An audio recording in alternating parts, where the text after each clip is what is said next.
નમસ્કાર. આજે આપણે જાણીશું શું આપણા શરીરની અંદર નકારાત્મક ઉર્જા ન પ્રવેશે એની માટે આપણે શું કરવું જોઈએ. તો સૌથી પહેલાં તો આપણી ઓરાને લોક કરવી જોઈએ.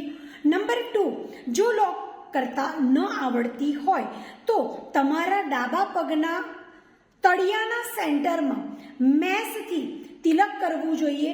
મેસથી એ તિલક કરવાથી પૃથ્વી તત્વની અંદર રહેલી નેગેટિવ એન્ટિટી આપણા શરીરમાં એન્ટર નથી થતી અને તમારું શરીર ખૂબ જ સ્ફૂર્તિલું રહેશે આ કરવાથી.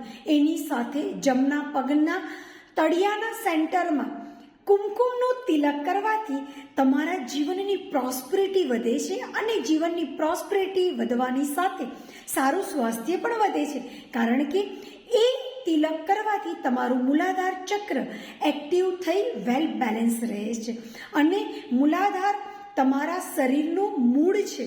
તો આ પ્રેક્ટિસ દરરોજ જીવનમાં કરવાની ચાલુ રાખો. તમે ખૂબ જ સરસ રીતે તમારા જીવનને સંપૂર્ણ સ્વસ્થતાની સાથે પ્રોસ્પરિટીથી ભરપૂર કરી દેશો અને હર હંમેશા ખુશ રહેશો. Thank you.